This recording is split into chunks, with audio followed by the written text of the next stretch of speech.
Dated to eastern and southern Kentucky. This is WYMT Mountain News at 6. A Breathitt County man was arrested for allegedly sexually assaulting a dog. WYMT's Dakota Makris talked with troopers today who say these types of incidents do not happen often, and we do want to warn you some of the information in this story is graphic. Police arrested and charged 30-year-old Andrew Bennett with one count of sexual crimes against an animal. Kentucky State Police received a call on Butter Point Road in the Jackson community of Breathitt County in reference to an animal cruelty complaint. That call came in on Sunday. Trooper Matt Gayhart says troopers who responded to the scene found video evidence of Bennett having sex with the dog. This investigation will be handled just like any other investigation that we conduct. Even more so, we don't take crimes against animals lightly. You know, that's a very serious crime, and that's something we want to do the best we can to stand up and give them a voice. And he says this is certainly a case they do not see every day. It's kind of a learning curve, but we handle it just like anything else, and we'll go through and cross all the T's and dot all the I's. Trooper Gayhart says the dog is in the care of Aspire Appalachia in Breathitt County. A Facebook post said the dog, named Hope, was taken to the vet for an examination and was treated for some health concerns. It'll be a rescue, so that dog will be up for adoption. As of right now, we'd like to get that dog rescued first. Police say Bennett is being held on a $5,000 cash bond. In Perry County, Dakota Makris, WYMT Mountain News.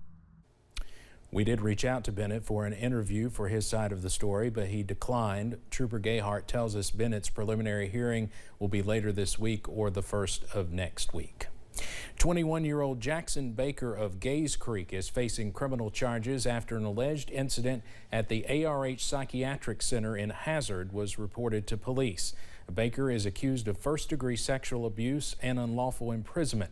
An attorney for the victim says his client is a 25-year-old intellectually disabled girl that was seeking treatment for suicidal thoughts. The assault allegedly took place over the course of an hour in a room at the facility and was investigated by the Hazard Police Department. At the conclusion of that investigation, determined that there was probable cause to make an arrest. Baker was scheduled for arraignment Tuesday, but it was postponed until March 8th. An attorney for the victim says she is the suspect is out on a $5,000 bond and under house arrest until his court date. ARH officials say they cannot comment on an active police investigation. We hope to have much more on this tonight at 11. Kentucky's longest-serving congressional member is being accused of poking and cussing at another member of Congress. Congresswoman Joyce Beatty of Ohio tweeted this afternoon. She asked Congressman Hal Rogers to put on his mask while the two were boarding a train at the Capitol to head to the House floor for a vote. Beatty claims Congressman Rogers poked her in the back and told her to get on the train. The Congresswoman says she told Rogers not to touch her. She says he responded to her with an expletive by saying, "Kiss my A." We reached out to Congressman Rogers' office for comment. He responded with this statement, quote, "This afternoon I met with Congresswoman Beatty to personally apologize. My words were not acceptable and I expressed my regret to her first and foremost." Laurel County deputies are asking for your help identifying a theft suspect tonight. It happened at a business in the southern area of Laurel County Monday night. Deputies already ran the license plate tags on the car for owner information. If anyone can ID the suspect or know where the suspected car is located, you are asked to contact the Laurel County Sheriff's Office.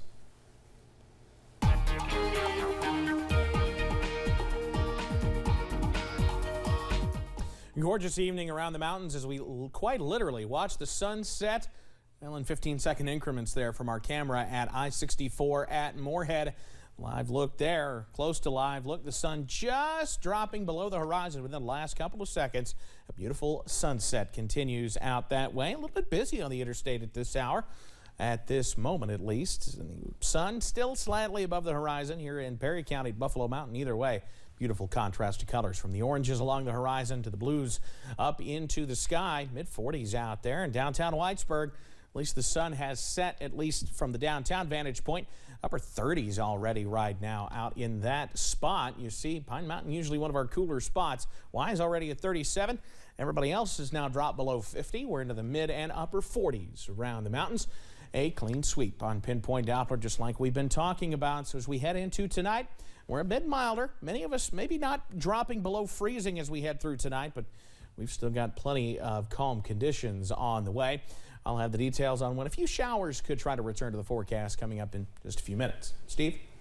Evan, thank you. Senate Bill 138 was introduced in committee last week. It would make some curriculum restrictions and provide a list of approved historical readings to be embedded in public, middle, and high school instruction. It would be called the Teaching American Principles Act, but opponents say the bill whitewashes American history and the backstory of racism. It seems like it's a political issue that certain candidates have found success playing on fears about this, even though it's not being taught in schools. And now others are trying to do the same. From our perspective, SB 138 is a bad solution to a problem that does not exist. The bill does set standards for schools providing instruction consistent with a list of concepts, including all individuals are created equal, entitled to equal protection under the law, and deserves to be treated on the basis of character, not race or gender. And Kentucky lawmakers are altering a school police bill. House Education Committee passed House Bill 63 today. It would require school police on each campus, and it gets rid of a loophole allowing districts to not hire officers if funding or staffing is not available. The most impassioned cries came from two citizens who told lawmakers that more officers in school is not the answer to the problems facing students. Representative, you talked about what Manny did in Lexington, but he did that in conjunction with mental health therapists. Our children are traumatized. They were traumatized before the pandemic, and it is worse now. And if you listen to the voices of the kids who have been through recent school shootings, those students have been screaming out for different types of changes and reforms that deal with what happens to them in school, but none of them are screaming for SROs. The bill passed through committee with all but 3 representatives voting yes. Governor Andy Beshear signed a pandemic-related bill allowing designated family and friends to visit residents of long-term care facilities. The measure won strong bipartisan support. The goal is to prevent long-term care residents from feeling isolated from their families as the COVID-19 pandemic persists. The bill maintains designated in-person visits in those facilities. Under the bill, long-term care residents can designate at least one essential personal care visitor to make in-person visits. Visitors could include relatives, legal guardians, friends, caregivers, or volunteers. Visitors would have to follow safety protocols of the community or facility. Kentucky lawmakers joined forces with several organizations to promote oral health today. They say that better dental care leads to a healthier body. The Kentucky Beverage Association, along with Volunteers of America and some others, are launching the Healthy Mouth, Healthy You campaign. They say there needs to be more access and awareness for professional dental care. For too long, dentistry and medicine have lived in their own individual silos, as if the mouth was not even connected to the body. Program organizers say poor dental health can lead to heart disease, diabetes, and low birth weight babies. The Senate passed a resolution making today Children's Oral Health Awareness Day. February is American Heart Month, a time dedicated to promoting awareness and knowledge surrounding heart health across the country. WYMT's Keaton Hall spoke with heart experts in the region to discuss the risks associated with heart disease. Heart disease is the leading cause of death in Kentucky. But what exactly is it?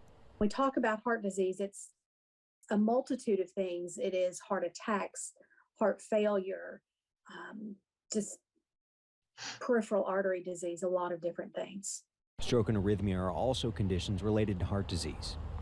Sometimes, however, the first evidence of somebody having coronary artery disease or any other cardiovascular disease is an event like a heart attack. That's because heart disease can be very hard to detect on its own. That's why cardiologist Andrew Burchett says it's important to know the risk factors. Some very obvious causes are smoking, high blood pressure, high cholesterol, diabetes, sedentary lifestyle. All of these are risk factors for advanced cardiac disease even at a premature age. But there are some physical symptoms you can still watch out for, such as unexplained fatigue and weakness, unexplained shortness of breath, or shortness of breath that is worse than normal. Aside from your yearly checkup with the physician, Chest Pain Center Coordinator Tracy Bruck says it's important to know when to get checked out. When you pair those symptoms with risk factors, that's when you need to seek treatment and talk to your primary care providers. For prevention, Dr. Burchett recommends monitoring your blood pressure and cholesterol, especially if you have diabetes, and exercising 3 to 5 days a week. In Prestonsburg, Keaton Hall, WYMT Mountain News.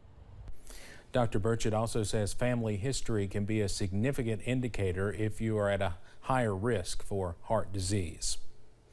The funeral for a beloved Hazard teacher is tomorrow. Linda Teague died on Saturday. The Harlan native was a teacher for 50 years.